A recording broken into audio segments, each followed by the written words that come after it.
Hello everyone, welcome back to my channel and welcome back to some more Stray Kids. And I'm here with the official Maniac first ever US TV debut performance from The Late Show with Stephen Colbert. My god, that was a lot. That was a lot to say very quickly. If you follow me on social media or whatever, you'll know that I've been complaining a lot about working. I haven't had time to do anything recently with my new job, etc, etc. However, I'm having a bit of a catch-up session today. I've just watched the relay race. I'm going to watch this Stephen Colbert performance, and then I'm going to watch some of the live performances now that the kids are officially now back doing comeback thanks to COVID and stuff. They were absent for a week, but now they are back and they are absolutely nailing it.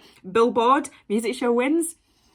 Like, they're unstoppable right now, and I'm so pleased that I'm finally able to have a bit of a catch up and just be, you know, up to par with everything that's going on. So with that being said, today we're going to be watching their Maniac performance from, like I've said 3 times already, The Late Show with Stephen Colbert. So what do I always say?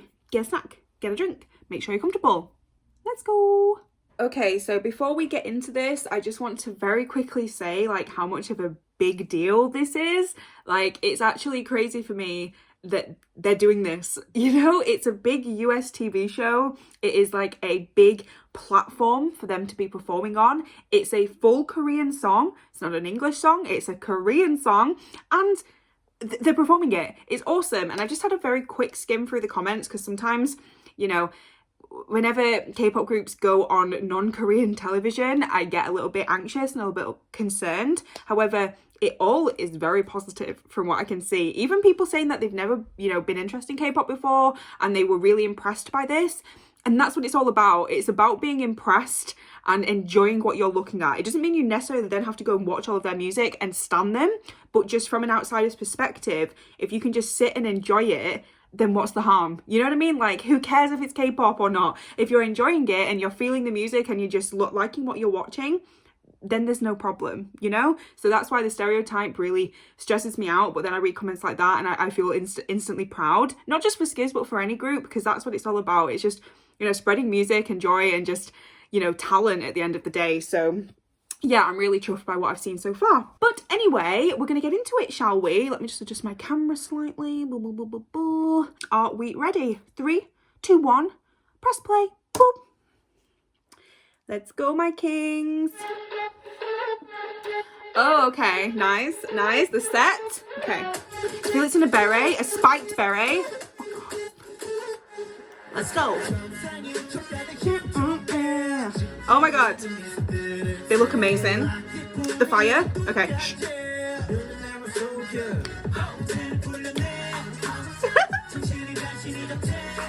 Let's go. Come on, Ji-sung. You're on national television. He looks so fit. Oh my god, something. Okay. Let's go. Oh yeah.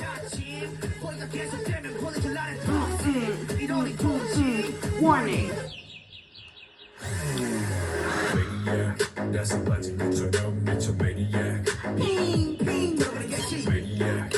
They sound great. They look great. Everything's great. Hyunjin, let's go.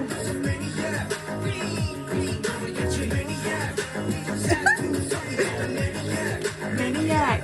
So impressed.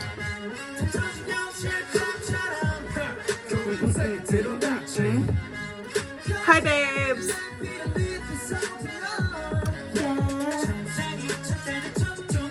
Jongin really has killing parts in this for me. Look at this man! Sorry.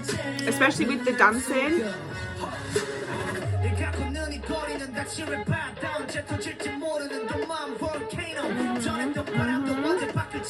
Yeah.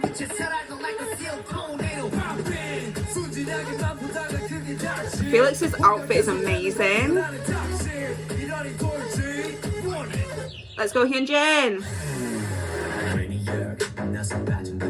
It's the contacts for me, bro. It's the contacts. The fire?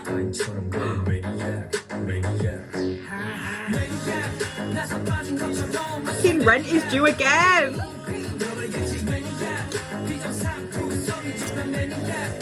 Woo.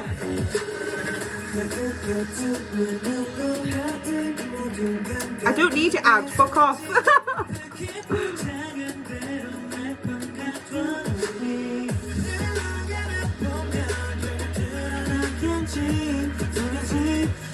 Let's go submit the hand in the pocket, dude.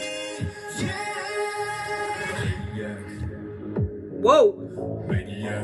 Whoa, where did that come from?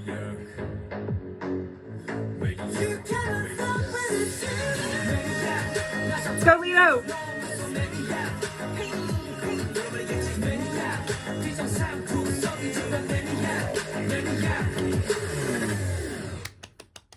Phenomenal, amazing, sounded great, looked great. I hope everyone know that they slayed. Imagine just, I mean, I don't have this luxury because I'm not American, but imagine just flicking on your TV and just seeing that. I mean, even if I didn't know what K-pop was or what Stray Kids were or anything like that, I'd be like, okay, I'm interested. Let's sit and watch this. And I think I'd be genuinely impressed because I think, as I said before this reaction started, I don't think a lot of people quite get what K-pop is, you know?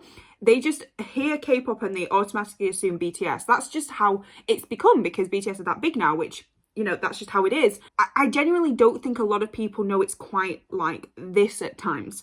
Like Stray Kids level at times. I think a lot of people assume it's just pretty and cute and silly and, you know, it's guys wearing makeup and shit like that. Whereas if you actually step back and stop being a judgmental ass and see stuff like that and realise that actually no, it's powerful, high energy, talented performers. Do you know what I mean? And then you get shit like that with it's the outfits, it's the attitude, it's the sass, it's the choreography. You know, there's so much to it than just these judgmental opinions that people have. You know, the more exposure that these K-pop groups get, the more they're breaking down these barriers. They're breaking down these stereotypes. I mean, it's never ever going to be perfect, ever, because that's unfortunately the world we live in. However, I think it's getting better. I really do. And I think so many more people are getting surprised by like what K-pop actually is. You know, and it's wonderful. It's wonderful to see it. It's wonderful to see our groups that we love, especially Skids for me, getting this recognition. It really is, because regardless of the hate and regardless of people just shitting all over K-pop for the sake of shitting all over K-pop, it's actually good music, you know? Like my partner, for example, he knows how much I love K-pop. He knows how much I love Skids and, you know, how much I love BTS, Monster X, TXT. Like he knows that, and he has heard their music so many times now that it's hard for him to not enjoy it. However, he has openly said to me that he's played like K-pop, even Skids and stuff at his tattoo studio when I'm not even around, you know, because he's like, it actually slaps. Like there's a lot of songs that he enjoys that he wants other people to hear. And then like his best friend who he works with then goes and listens to it like at home. Like he was telling me that he downloaded, this isn't Skids, but it's just on the same kind of concept, downloaded the August D album because he really enjoyed hearing August D when he was in the studio, you know. And it's a word of mouth, it's educating, and sometimes it can be as simple as putting something on, a bit like this with Skids on Stephen Colbert, and I just playing it to an audience who have no idea what they're listening to, and then there not being that initial judgment of like, oh, I'm going to put K-pop on, is that okay? People immediately go, nah, it's shit. Whereas if you don't tell them and you just play it, they have no choice, and then they, you know, people can be tapping their feet, nodding along, and then at the end you can be like, oh yeah, that was K-pop. And 9 times out of 10 they'll be like, really? What? You know? So I know that went on a bit of a tangent, a bit of a rant there, but it's really nice to see. And also Skids being on this is amazing. Like I said at the start of this, it's absolutely phenomenal. I'm so proud of them. And yeah, it's just a big start for them over in the US. It doesn't just have to be the US. Come to Europe, please, and other places. But, you know, US, it just seems to be the place where people want to start. And, you know, it's all about breaking America. And I genuinely feel like they're going to do it. So yeah, it's wonderful. It's really, really good. So yeah, anyway, that was great. Obviously, I just loved the production. I just loved how they looked. I just loved the fire. They sounded great. They looked great. It was great. I don't have a bad word to say, obviously. And with all that being said, guys, thank you for listening. And I will see you very, very soon for some more Stray Kids. Bye-bye. Thanks for watching, and I will see you guys next time. Bye. See you next time.